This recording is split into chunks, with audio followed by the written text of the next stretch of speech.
Hello friends, welcome to the success Kendra. दोस्तों, आज की इस वीडियो में हम लोग 46वीं बीपीएससी से लेकर के 65वीं बीपीएससी तक में जितने भी भारतीय संविधान यानी पॉलिटी के प्रश्न पूछे गए हैं उन सबको हम कवर करेंगे। फ्रेंड्स, इससे पहले वाले वीडियो में हमने 40वीं बीपीएससी से लेकर के 45वीं बीपीएससी तक में जितने भी पॉलिटी के प्रश्न पूछे गए थे उनको हमने कवर कर लिया था। अगर आपने उस वीडियो को नहीं देखा है तो उसका लिंक मैंने डिस्क्रिप्शन में दे दिया है, आप एक बार ज़रूर देख लीजिएगा। तो चलिए आज का सेशन स्टार्ट करते हैं। फ्रेंड्स, अगर आप चैनल पर नए हैं तो सब्सक्राइब कर लीजिए और साथ ही साथ बेल आइकन को भी जरूर प्रेस कर लीजिए ताकि जब भी वीडियो अपलोड किया जाए उसका नोटिफिकेशन आपको सबसे पहले मिल जाए। पहला प्रश्न देखिए, प्रश्न है कि भारत का महान न्यायवादी किसके द्वारा नियुक्त किया जाता है। इंपॉर्टेंट क्वेश्चन है, महान न्यायवादी जो है ये किसके द्वारा नियुक्त किया जाता है। तो ध्यान से सुनिएगा, जितनी भी बातें मैं बताऊंगा आपको ध्यानपूर्वक सुनना है। महान न्यायवादी सर्वप्रथम भारत सरकार का विधि अधिकारी होता है। भारत का महान्यायवादी न तो संसद का सदस्य होता है और न ही मंत्रिमंडल का सदस्य, लेकिन वह किसी भी सदन में अथवा उनकी समितियों में बोल सकता है, परंतु उसे मत देने का अधिकार प्राप्त नहीं है। संविधान के अनुच्छेद 76(1) के तहत महान न्यायवादी की नियुक्ति राष्ट्रपति करता है तथा वह उसके प्रसाद पर्यंत पद धारण करता है। तो सही आंसर है ऑप्शन बी, भारत के राष्ट्रपति। दूसरा प्रश्न है कि निम्नलिखित में से किस अनुच्छेद के अंतर्गत वित्त आयोग के गठन का प्रावधान किया गया है। मोस्ट वीवीआई प्रश्न है, ध्यान रखिएगा। तो संविधान के अनुच्छेद 280 में वित्त आयोग के गठन का प्रावधान किया गया है। वित्त आयोग के गठन का अधिकार राष्ट्रपति को दिया गया है। तो सही आंसर क्या हो जाएगा, ऑप्शन ए, अनुच्छेद 280 के तहत। ध्यान दीजिएगा, राज्य वित्त आयोग का गठन भारतीय संविधान के अनुच्छेद 243(1) के द्वारा किया जाता है। ठीक है, नेक्स्ट क्वेश्चन देखिए, निम्नलिखित में से कौन सा अनुच्छेद पंचायत के गठन के लिए राज्य सरकारों को निर्देश देता है। तो अनुच्छेद 40 में ग्राम पंचायत के गठन का प्रावधान है।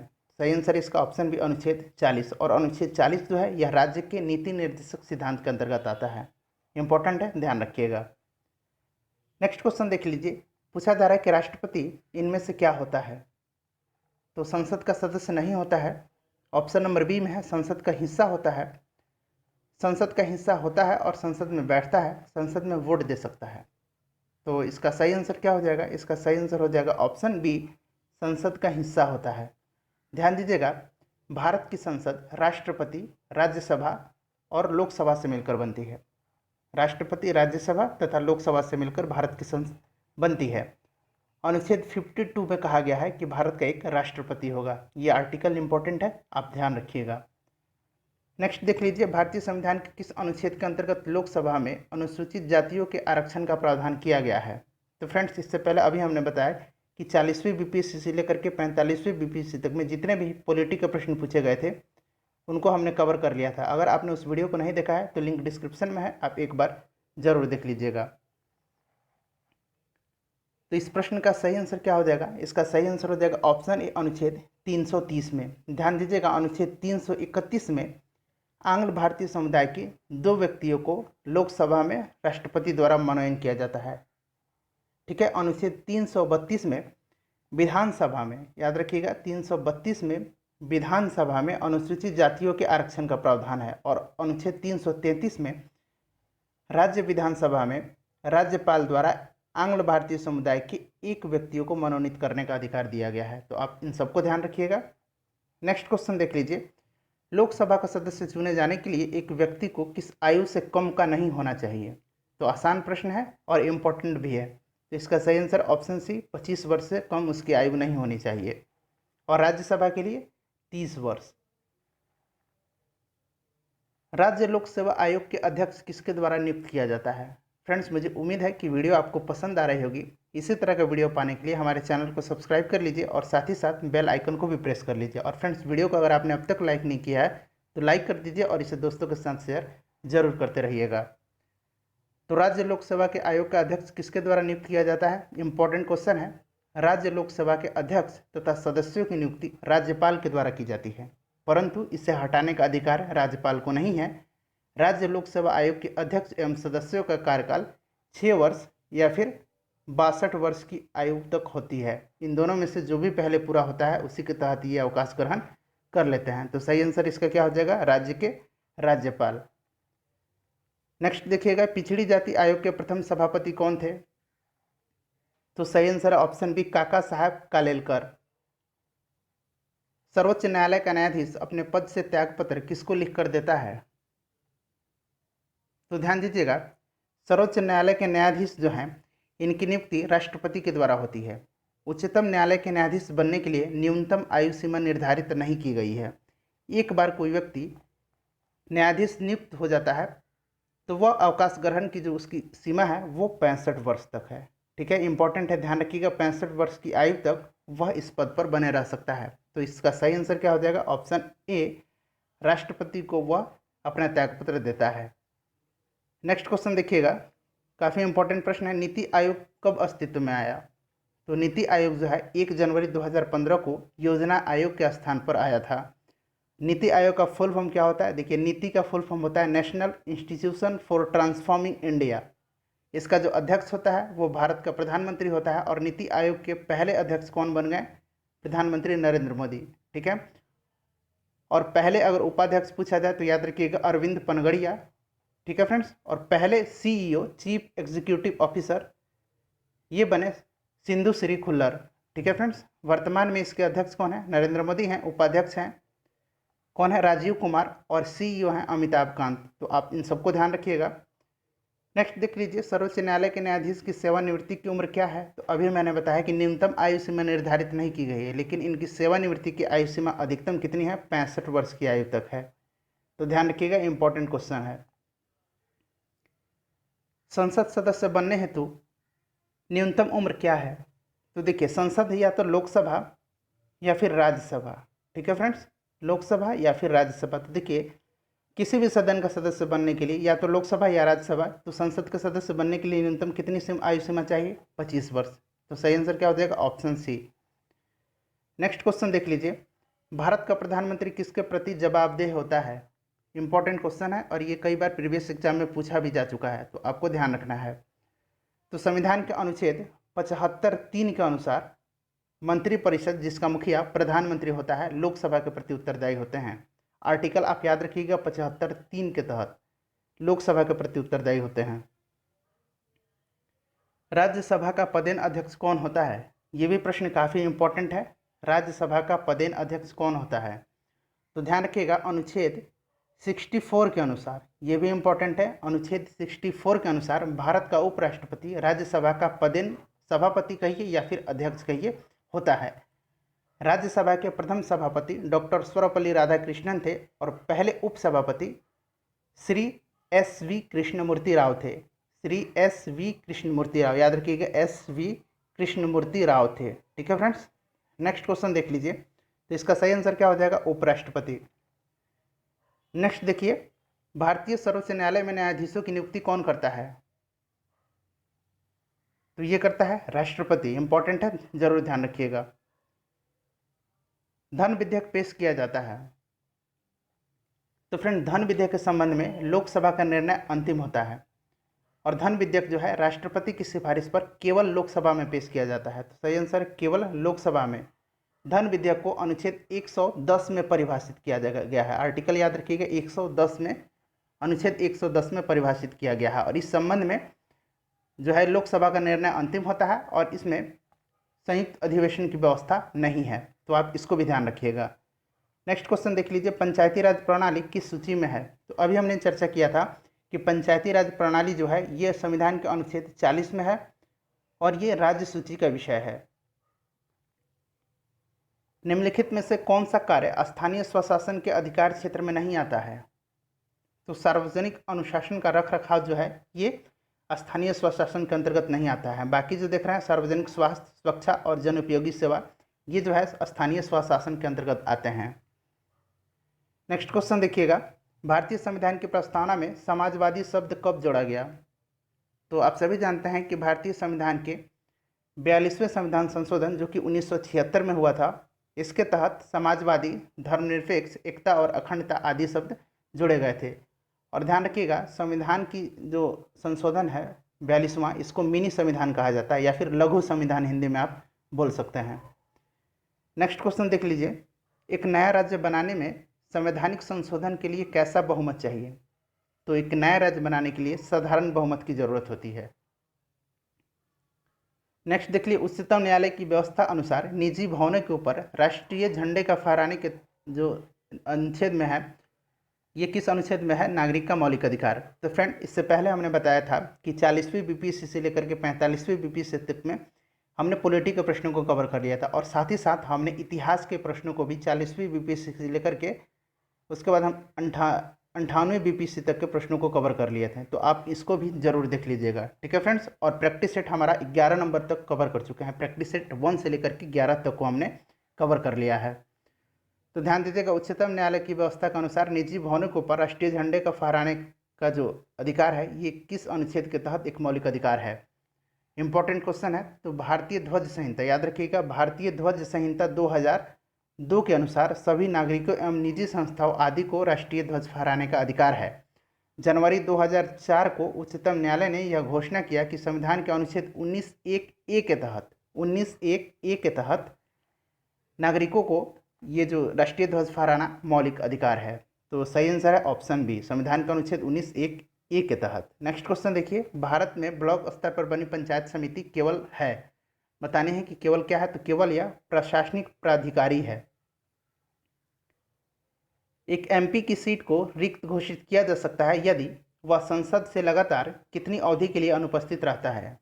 तो इंपॉर्टेंट क्वेश्चन है, यदि कोई भी सदस्य सदन की अनुमति के बिना लगातार 60 दिनों, याद रखिएगा, लगातार 60 दिनों की अवधि से अधिक समय के लिए सदन के सभी अधिवेशनों से अनुपस्थित रहता है, तो सदन उसकी सदस्यता समाप्त कर सकता है।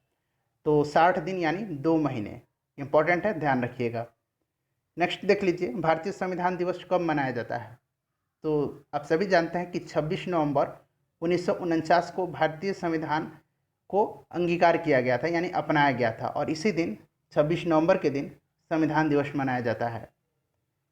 अगला प्रश्न देखिए, अशोक मेहता समिति ने निम्नलिखित की सिफारिश की थी। तो इंपॉर्टेंट क्वेश्चन है, ध्यान रखना, अशोक मेहता समिति ने द्विस्तरीय, याद रखिएगा, अशोक मेहता समिति ने द्विस्तरीय पंचायती राज व्यवस्था की सिफारिश की थी, और त्रिस्तरीय किसने की थी? बलवंत राय मेहता समिति ने, ठीक है। नेक्स्ट क्वेश्चन देख लीजिए, राज्य सरकारों का संवैधानिक प्रमुख कौन होता है? तो राज्य सरकार का संवैधानिक प्रमुख कौन होता है? राज्यपाल होता है। राज्यपाल राज्य के कार्यपालिका का प्रमुख होता है, वह प्रत्यक्ष रूप से अथवा अधीनस्थ अधिकारियों के माध्यम से इसका उपयोग करता है। इंपॉर्टेंट है, ध्यान रखिएगा। नेक्स्ट क्वेश्चन देख लीजिए, निम्नलिखित कथनों में से कौन सा एक सही नहीं है, बताना है कि इनमें से कौन सा एक सही नहीं है। तो सही नहीं है ऑप्शन डी, सर्वोच्च न्यायालय कोर्ट मार्शल के साथ अन्य किसी भी उच्च न्यायालय या अदालतों की सुनवाई कर सकता है। अगला प्रश्न देखिए, किस अनुच्छेद के अनुसार भारत के राष्ट्रपति द्वारा राष्ट्रीय आपातकाल की घोषणा की जाती है? मोस्ट वीवीआई प्रश्न है फ्रेंड, आपको याद रखना है। तो इस प्रश्न का सही आंसर क्या हो जाएगा? ऑप्शन ए, अनुच्छेद 352। ध्यान से सुनिएगा, इंपॉर्टेंट है, इसलिए मैं आपको बता रहा हूँ। अनुच्छेद 352 में बाह्य या युद्ध आक्रमण या फिर सशस्त्र विद्रोह के कारण आपातकाल लगाया जाता है। उसके बाद राज्यों में संवैधानिक तंत्र के विफल हो जाने की दशा में अनुच्छेद 356 के तहत राष्ट्रपति शासन लगाया जाता है, और अनुच्छेद 360 जो है, इसमें वित्तीय आपातकाल का वर्णन किया गया है। तो आप इन सबको ध्यान रखिएगा। नेक्स्ट क्वेश्चन देख लीजिए, भारतीय संविधान द्वारा प्रदत्त निम्नलिखित में से कौन सा अधिकार गैर नागरिकों को भी उपलब्ध है? इंपॉर्टेंट क्वेश्चन है, तो बताइएगा सही आंसर क्या होगा इसका? सही आंसर हो जाएगा इसका ऑप्शन ए, संवैधानिक निराकरण का अधिकार, संवैधानिक निराकरण या फिर संवैधानिक उपचारों का अधिकार, ठीक है। संवैधानिक उपचारों के अधिकार को अनुच्छेद 32 में रखा गया है, और डॉक्टर भीमराव अंबेडकर ने इसे संविधान की आत्मा कहा था, याद रखिएगा। नेक्स्ट क्वेश्चन है कि निम्नलिखित में से कौन सा एक सही नहीं है? फिर पूछा जा रहा है कि इनमें से कौन सा एक सही नहीं है।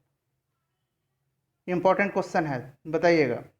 तो सही आंसर क्या हो जाएगा इसका? ऑप्शन बी, धन विधेयक की शुरुआत राज्यसभा में होती है। ये गलत है, धन विधेयक केवल और केवल पहली बार लोकसभा में पेश किया जाता है, और इसका वर्णन कहाँ है? अनुच्छेद 110 में धन विधेयक का वर्णन है, याद रखिएगा, अनुच्छेद 110 में। नेक्स्ट क्वेश्चन देखिए, लोक लेखा समिति अपनी रिपोर्ट किसको प्रस्तुत करती है? तो लोक लेखा समिति अपना प्रतिवेदन लोकसभा को देती है, जिससे कि जो अनियमितता है, या जो कहिए कि जो भी उसमें कमी है, उसको ध्यान में रख करके उस पर बहस और उस पर प्रभावी कदम उठाया जा सके। तो सही आंसर है ऑप्शन बी, लोकसभा के स्पीकर को या फिर लोकसभा को अपना प्रतिवेदन सौंपती है। नेक्स्ट क्वेश्चन देखिए, नेक्स्ट क्वेश्चन है कि राज्यसभा में होते हैं, और फ्रेंड थोड़ा सा यहाँ ध्यान दे दीजिएगा, इंपॉर्टेंट है, मैं बता देता हूँ कि ये जो लोक लेखा समिति है इसमें टोटल 22 सदस्य होते हैं, जिनमें से 15 सदस्य लोकसभा से, याद रखिएगा 15 सदस्य लोकसभा से और 7 सदस्य जो होते हैं वो राज्यसभा से होते हैं, ठीक है। और राज्यसभा इसमें जो है इसका जो अध्यक्ष होता है वह विपक्ष का नेता होता है, याद रखिएगा लोकसभा में जो विपक्ष का नेता होता है वह लोक लेखा समिति का अध्यक्ष होता है। नेक्स्ट क्वेश्चन देख लीजिए, राज्यसभा में होते हैं, इंपॉर्टेंट क्वेश्चन है, तो इसका सही जवाब क्या हो जाएगा? ऑप्शन सी 250 सदस्य, जिनमें से 12 सदस्य भारत के राष्ट्रपति के द्वारा मनोनीत किए जाते हैं। टोटल अधिकतम सदस्य संख्या कितनी है? 250 है। मैं इसका स्ट्रक्चर बता देता हूं, ध्यान रखिएगा। टोटल जो 229 सदस्य हैं, मैं 250 के बारे में बता रहा हूँ। 229 सदस्य जो हैं यह राज्यों से, 12 सदस्य राष्ट्रपति के द्वारा और 9 सदस्य केंद्र शासित प्रदेश से, ठीक है। वर्तमान में इसकी सदस्य संख्या कितनी है? 245 है। और 245 का स्ट्रक्चर आप जान लीजिए। ये तो हो गया कि सबसे अधिकतम कितनी सदस्य संख्या है, तो 250, ठीक है। वर्तमान में कितनी है? 245। इसका स्ट्रक्चर है 229 जो है 229 राज्यों से, 12 राष्ट्रपति के द्वारा और 4 सदस्य केंद्र शासित प्रदेश से। तो देख लीजिए 229 और 12 241 और 4 245, ठीक है। यहाँ भी देख लीजिए 229 और 12 241 और 9 250। ये अधिकतम संख्या है राज्यसभा में सदस्यों की। नेक्स्ट क्वेश्चन देख लीजिए। नेक्स्ट क्वेश्चन है कि निम्नलिखित में से कौन सा मानव अधिकार भारतीय संविधान के अंतर्गत मौलिक अधिकार भी है? तो सही आंसर इसका ऑप्शन सी, शिक्षा का अधिकार। संविधान के 86वां, याद रखिएगा 86 संविधान संशोधन अधिनियम 2002 के द्वारा अनुच्छेद 31, माफ कीजिएगा अनुच्छेद 21 को स्थापित करके इसे मौलिक अधिकार के सूची में रखा गया। नेक्स्ट क्वेश्चन देख लीजिए, भारत के संविधान में मौलिक कर्तव्य किस संविधान संशोधन द्वारा जोड़ा गया? मोस्ट वीवीआई क्वेश्चन है, और ध्यान रखिएगा कि ये जो मौलिक कर्तव्य पूछा जा रहा है, ठीक है, मौलिक अधिकार नहीं। तो मौलिक कर्तव्य की संख्या टोटल कितनी है? 11 है वर्तमान में। मूल संविधान में अगर पूछा जाए तो 10 थी। कहाँ से लिया गया इसे? तो रूस के संविधान से लिया गया है, संविधान के रूस से लिया गया, ठीक है, याद रखिएगा। और संविधान के भाग 4 क के अनुच्छेद 51 क में रखा गया है, ठीक है, ये सब ध्यान रखिएगा। और ये 42वें संविधान संशोधन के द्वारा सरदार स्वर्ण सिंह समिति की अनुशंसा पर जोड़ी गई थी। नेक्स्ट क्वेश्चन देख लीजिए, एक गैर सदस्य के रूप में संसद की किसी भी एक सदन की कार्यवाही में भाग ले सकता है। कौन ले सकता है? तो ये ले सकता है महान न्यायवादी। अभी हमने चर्चा किया था कि महान न्यायवादी है जो किसी भी सदन की समितियों में भाग ले सकता है, परंतु इसे मतदान करने का अधिकार नहीं है। एक उच्च न्यायालय का न्यायाधीश अपना त्यागपत्र किसको संबोधित करता है? तो ये करता है भारत के राष्ट्रपति को। नेक्स्ट क्वेश्चन देख लीजिए, हमारे संविधान के अनुसार राज्यसभा का कार्यकाल कितना होता है? इंपॉर्टेंट क्वेश्चन है। तो देखिए, सबसे पहले ध्यान रखिएगा कि ये जो राज्यसभा है ये एक अस्थाई सदन है, ये कभी भी भंग नहीं होता है। और इस सही आंसर इसका ऑप्शन डी, समाप्त होने का विषय नहीं है। भारतीय संविधान के अनुच्छेद 80 में, याद रखिएगा अनुच्छेद 80 में राज्यसभा की चर्चा की गई है। यह उच्च सदन है और अस्थाई सदन है, याद रखिएगा। इसका विघटन कभी नहीं होता है। इसके सदस्यों का कार्यकाल 6 वर्षों का होता है।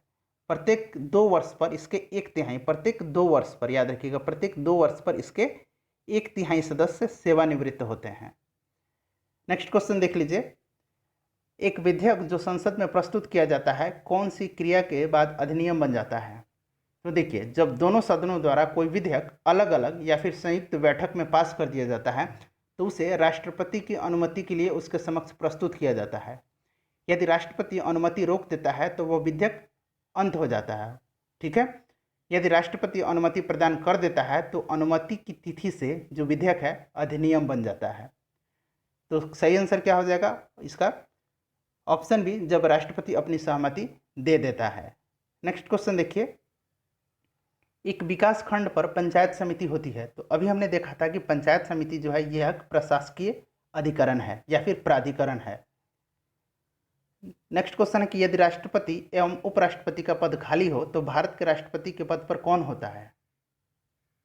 तो देखिए, जब ऐसी भी स्थिति बन जाती है तो ध्यान दीजिएगा अनुच्छेद 70 में, अनुच्छेद 70 यानी 70 में संसद को ऐसी आकस्मिकताओं, ये एक आकस्मिक घटना है, आकस्मिकताओं के लिए उपबंध करने की शक्ति दी गई है। इस कंडीशन में कौन से भारत का राष्ट्रपति का पद संभालता है? तो ये संभालता है भारत का मुख्य न्यायाधीश। नेक्स्ट क्वेश्चन है कि किस संविधान संशोधन बिल के द्वारा वोट देने की आयु 21 वर्ष से घटा करके 18 वर्ष कर दी गई? तो ये किया गया 61वां संविधान संशोधन, जो कि 1989 ईस्वी में हुआ था। इसके तहत जो मतदान की आयु सीमा है वह 21 वर्ष से घटा करके 18 वर्ष कर दी गई थी। किस सदन में अध्यक्षता करने वाला अधिकारी उस सदन का सदस्य नहीं होता है? किस सदन की अध्यक्षता करने वाला अधिकारी उस सदन का सदस्य नहीं होता है? तो अभी हमने देखा था कि राज्यसभा, राज्यसभा का सदस्य सभापति कौन होता है? तो ये भारत का उपराष्ट्रपति होता है, ठीक है। और ये जो है राज्यसभा का सदस्य नहीं होता है, ध्यान रखिएगा। नेक्स्ट क्वेश्चन देखिए, भारत का प्रधानमंत्री मुख्य है।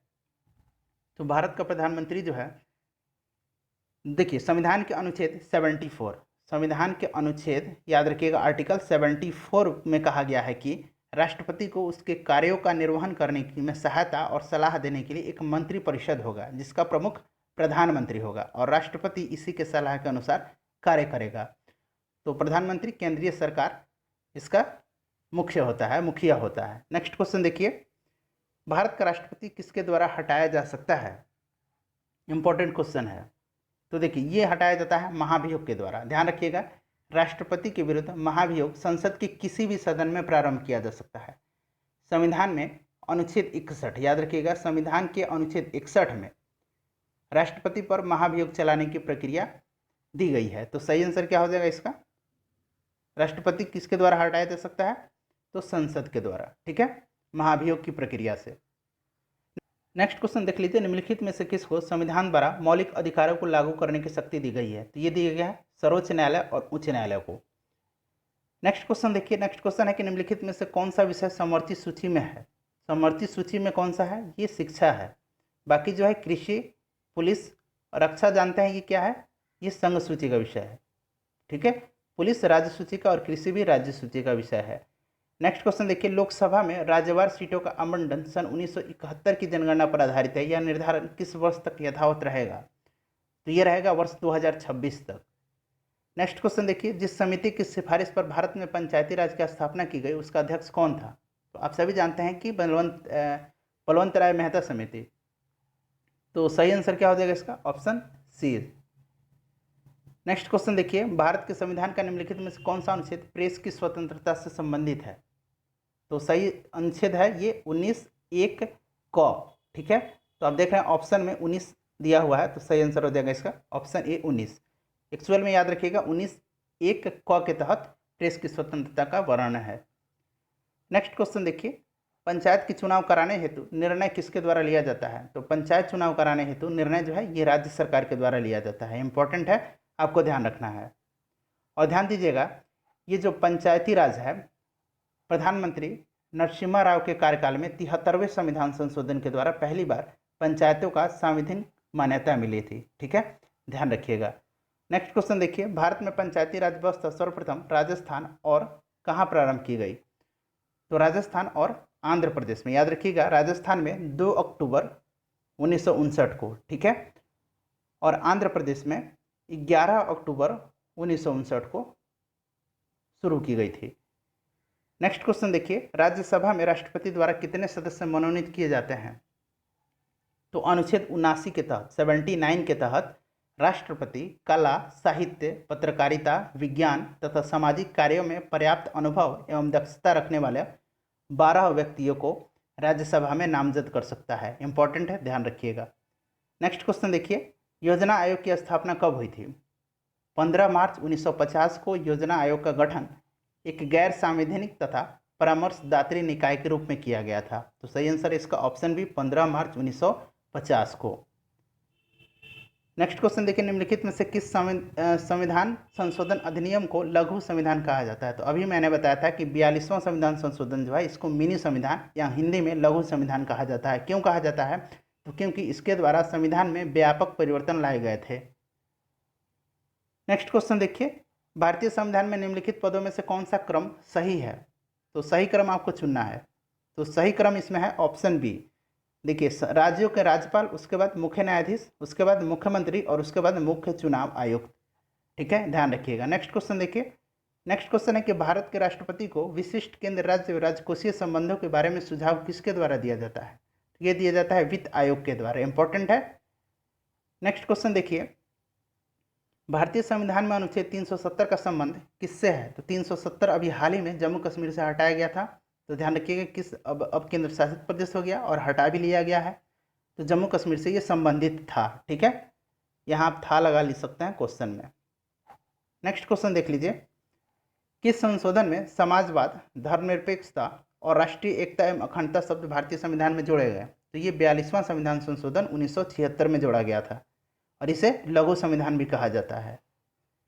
अगला प्रश्न देखिए, लोकसभा की कार्यवाही, याद रखिएगा लोकसभा की कार्यवाही में भाग लेने के लिए अधिकारी कौन नहीं होता है? तो ये होता है भारत का राष्ट्रपति का सचिव, ये भाग नहीं लेता है।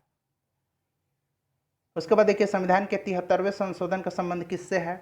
तो 73वें संविधान का संशोधन का जो संबंध है वो पंचायती राज अधिनियम से है।